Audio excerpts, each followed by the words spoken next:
Yesterday, we all followed the story of the Iranian president's helicopter accident, and certainly Iran will conduct investigations to find out the reasons. But we will also conduct some investigations together based on the information available, and based on the investigations of Turkish experts regarding the incident.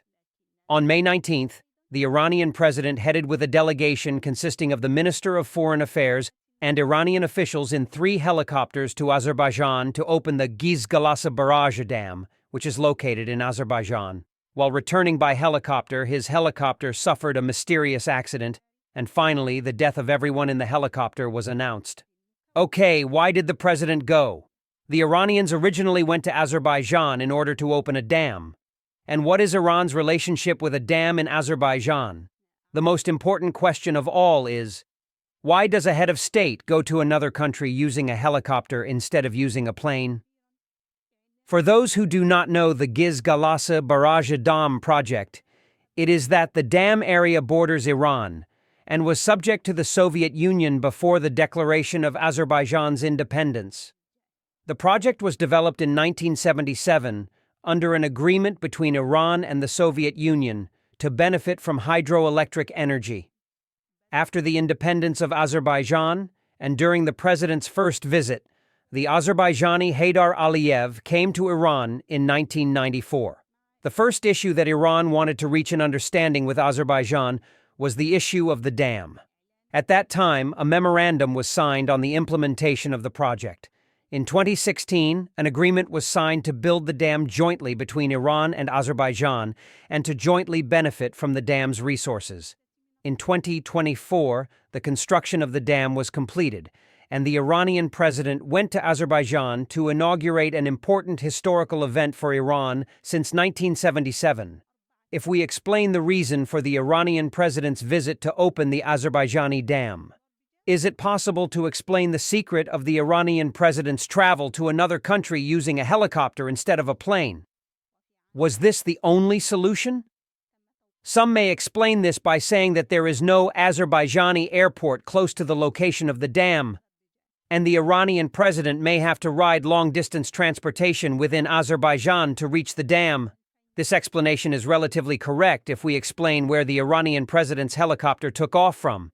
To explain this, there are only 2 Iranian cities close to a place that has airports. The first is the city of Meshkin-Shahir, and the other is Tabriz.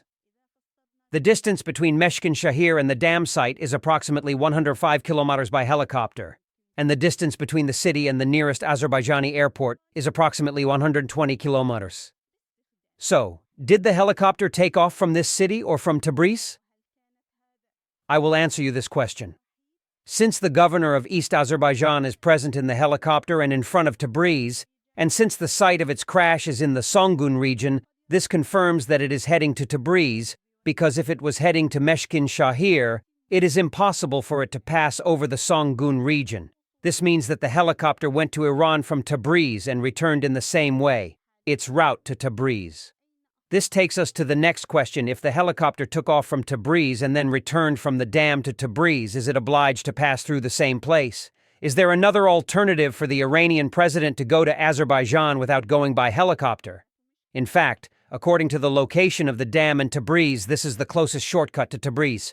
But let me shock you with this information, which is that the Iranian president had a solution to reach the dam site using the presidential plane without using a helicopter.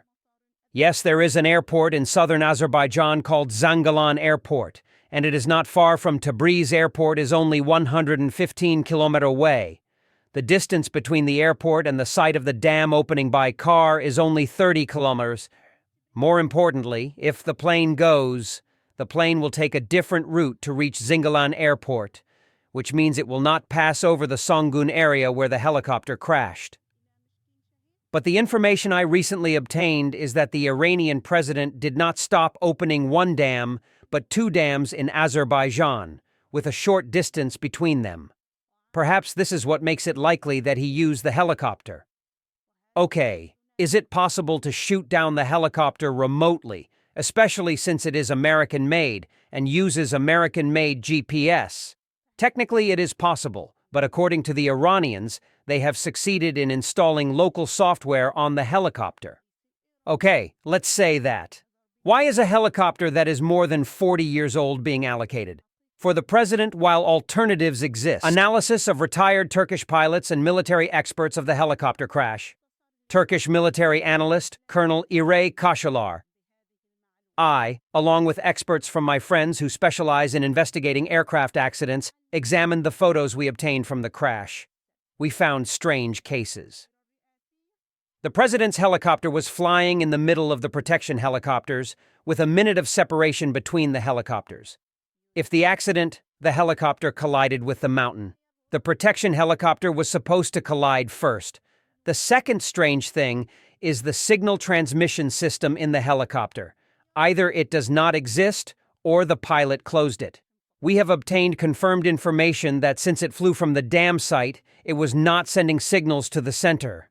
The shocking thing we found was through examining videos and photos of the wreckage, which showed small pieces of the plane indicating signs of burning. He confirmed to us that the helicopter suffered an explosion in the air and did not collide with a mountain. Of course, the cause of the explosion could not have been a bomb in the helicopter. Rather, the explosion was related to the helicopter's fuel system. Finally, a summary of the information we have obtained. The helicopter's signal from the center was cut off before it took off. The foreign minister was originally going to go in the other helicopter, and at the last moment he boarded the president's helicopter. This large number of senior officials cannot go in one helicopter, and this leads us to either a security weakness or an intentional accident. If we assume that there is an intelligence agency behind this event, then from what we have reached it is impossible for it to have been done from the outside.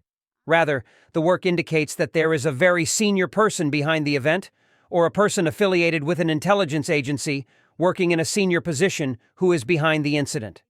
Because no ordinary person can do that. Of course, we cannot reveal much information because in the end the case concerns Iran, and it will reveal whether what happened was a normal accident or intentional.